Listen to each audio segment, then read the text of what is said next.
Hello, welcome to today's episode on Mind Device. Today we'll be discussing the topic breaking the vicious cycle of abuse in the society and the family.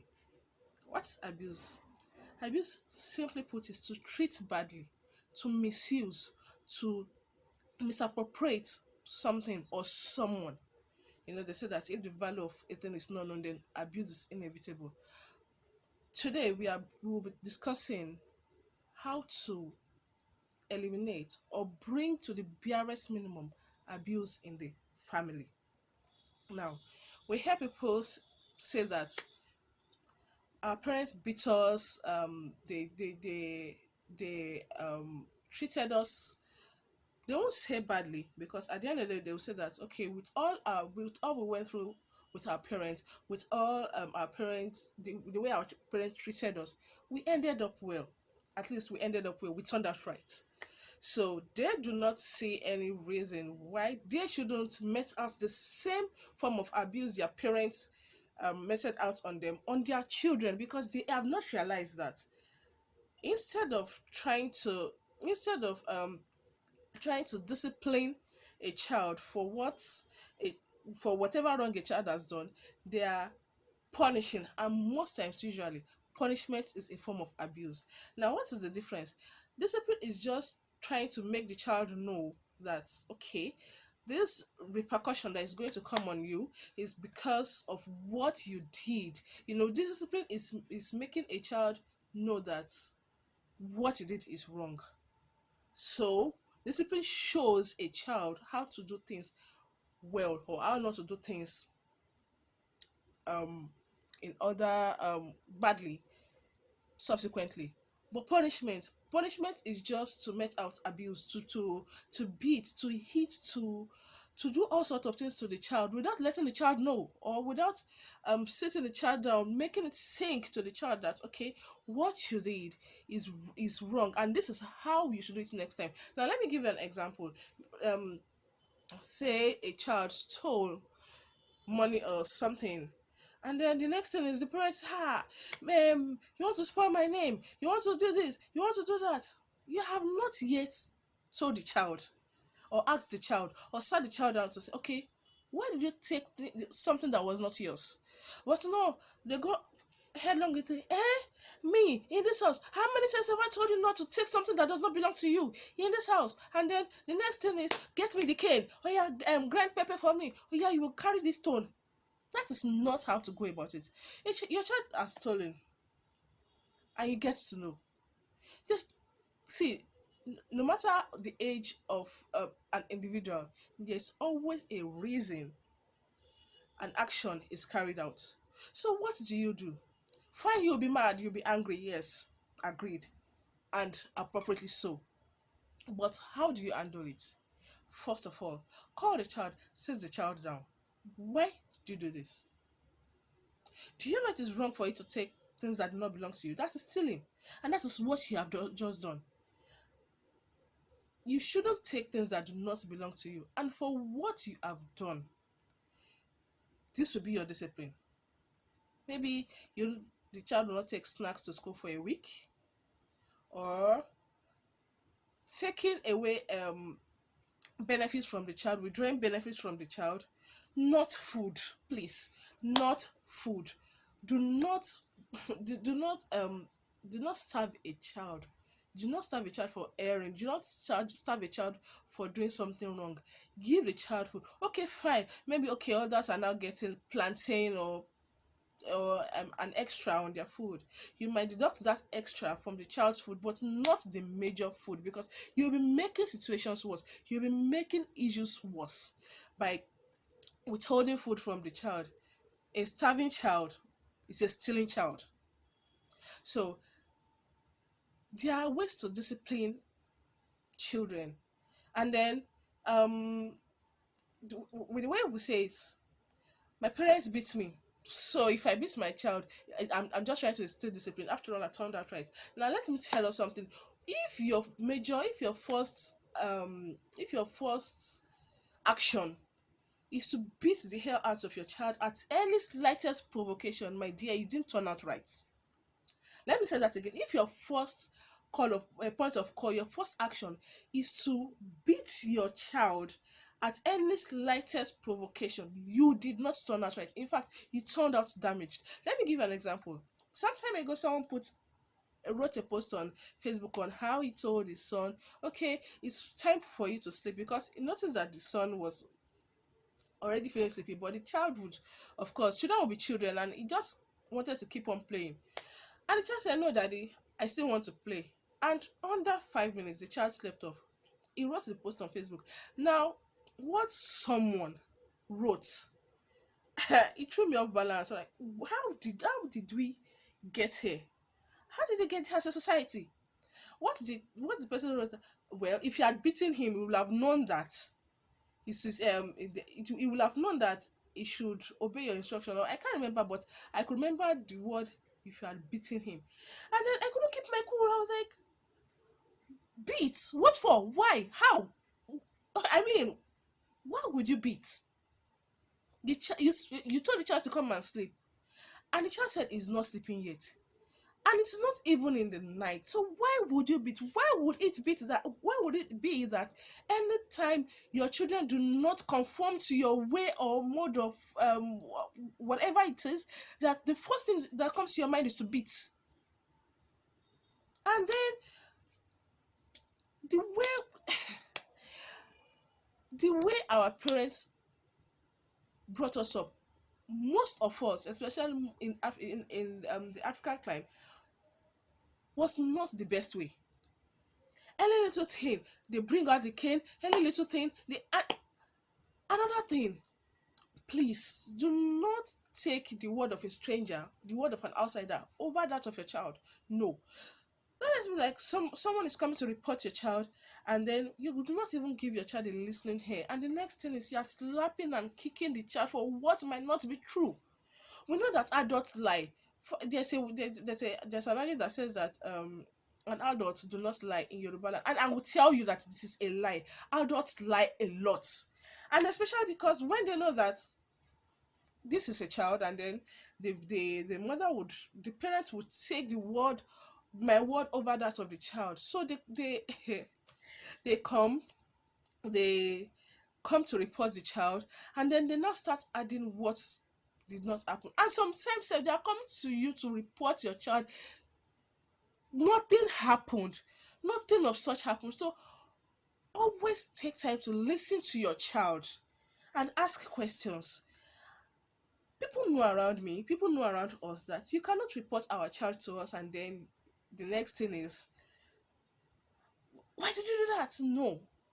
Right in your presence, we'll be asking the child, okay, so this person has raised an allegation against you.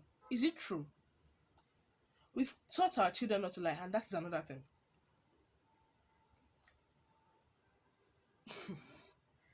We, a lot of parents, I've heard parents beat their child over and over. Say, we don't condone lies in this house. We don't condone lies. We do not condone children that lie. You do not lie. Lying is a sin. This one, and then in the next breath, they say, I have never lied in my life. That itself is a lie. That itself is a lie.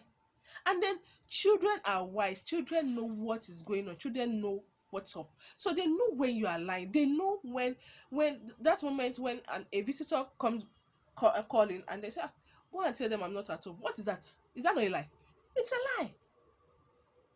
They know when they just know when we are lying. So it is hypocritical, or it will be hypocritical on our part to now start beating our children because they are lying to us. You know this popular, okay, your toddler wants to follow you and he's crying, and then he wants to follow you, and then you say, okay, go and wear your slippers, I'll wait for you. And then before the child comes back, you have disappeared. That is a lie. It does not happen in our house. We tell the child point blank, we are going out. You cannot follow us. And then, okay, if you're not going to if if you're not going to get something for the child, don't say, okay, stop crying, I'll get something for you when I come back, only to show up to show up empty-handed. All this go hand in hand. You cannot expect your child to be what you are not.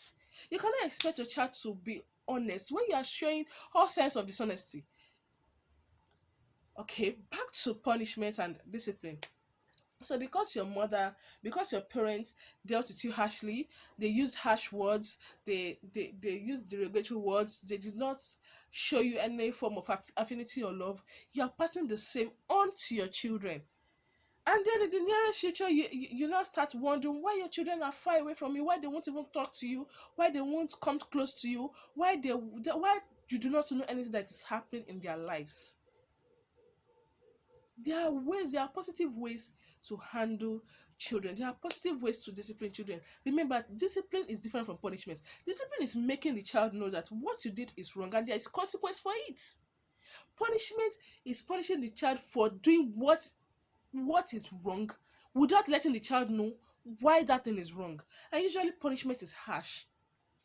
When your child has offended you or when your child has done something wrong, the first thing I would implore you to do is take a deep breath, because children can be annoying. Like, seriously, I know. I have them, so children can be annoying at times. Should I shock you? Adults are more annoying. Because children, you can give them, oh, okay, it's because you don't know much yet. But adults that do know a lot, they still do a lot of things that make you feel like slapping them. But then because you would not slap an adult because you shouldn't beat an adult. So we transfer all the aggression on our children. So what I'm trying to say is that there are positive ways of dealing with an erring child. So first of all, take a deep breath, calm down, and then think of a positive way to deal with the situation. Have a talk with the child. And a lot of people think that because a child is a child, they won't understand. It's a lie. It is a lie. Sit your child down, talk to the child. At first, it might look like the child is not listening, but keep at it. Keep at it. This is what I have tried and it is working. This is what we have tried in our house and it is working. As a matter of fact, we hardly yell, we hardly hit our children. So why did you do that? Okay, it is not good to do that. So you know it's not good to do that. Why did you do that? Okay, because of what you have done. You wouldn't be taking biscuit to school for 2 days.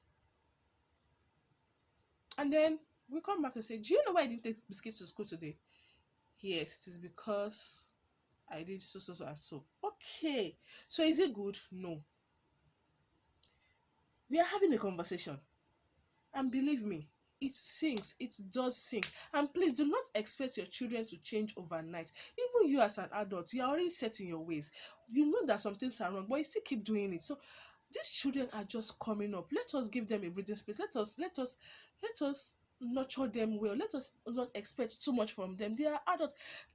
Some time ago, I was reading a post on a woman who said she was already disliking her 4-year-old because she is not perfect. I mean, how do you expect a 4-year-old to be perfect? Please, just how? How? So you expect your child to just know what to do at this instance, know what to do at that instance? No. Children are children. Let them be. Please. Let the children be. Even yourself, you are not perfect. Okay, fine, you're a perfectionist, but then I know that if we talk to people around you, there are things that they wouldn't like about you. There are some attitudes of yours that they wouldn't like about you. Let us talk to your spouse. We would learn that I've been talking to her about this thing over and over, but she just wouldn't change. She just wouldn't budge. So how do you expect a child to become an adult overnight? Just how? Please let us cut these children some slacks, and please let us work on ourselves. We are the major issue. Like I would say, if your boss gets you another outside, you don't go beating and slapping and cursing the adult, because you cannot. If you can control your anger towards an adult or a stranger that has offended you, why not control your anger towards the children? I feel that we eat our children and then we say all manner of derogatory and abusive words and poor curses at them, because we feel, oh well, I brought you to this world and then you're a child, you're but a child, and there's nothing you can do. It is wrong. I mean, these children, They are human beings, flesh and blood. They have feelings like you and I do. If you know that you need help, please seek help. You can talk to us. We can help you. As a parent, you need help. If you keep shouting, if the first thing is, you children, you need help. You need to heal first. Probably that was how you were brought up. Most likely, you need to heal from past hurts. Don't keep lying to yourself that you turned out right. You did not. So you need to heal from your past hurts. You need to work on yourself. You need to bring your emotions under control. You need to put yourself under check first. That then you can now begin to act positively towards your children. Please, I beg you in the name of God. Seek help. Stop damaging these children. A damaged child will bring up another damaged child. You are damaged already. Please work on yourself. Please find help. Seek help first. That your mother did that to you, that your father did that to you, doesn't make it right. Please, we should work towards being better parents. The society will be a better place for it when our children are raised with love. There are ways to talk to, okay, you know that what you did is naughty, right? It's different from you are a naughty girl. Why would you do that? Now, is if what you did is naughty, is attacking what the child did. You are a naughty child, is attacking the child. They are two different things. I mean, their words apart. I do not like what you did. I'm disappointed at what you did. It's different from I'm so disappointed in you. How could you do that? I'm disappointed at what you did. You are addressing what the child did. I'm disappointed in you. You are attacking the child. You are attacking the image, this ego or the self-esteem of the child. Please let us take time to look inwards, to work on ourselves first. Seek help if you would. If you have to, please seek help. Please seek help. We would continue next time. We would expatiate next time on how not to discipline your child and how to. Till I come your way next time. I remain Mutrayo Aroloye. Please don't forget to seek help and don't forget to show that child love. Thank you.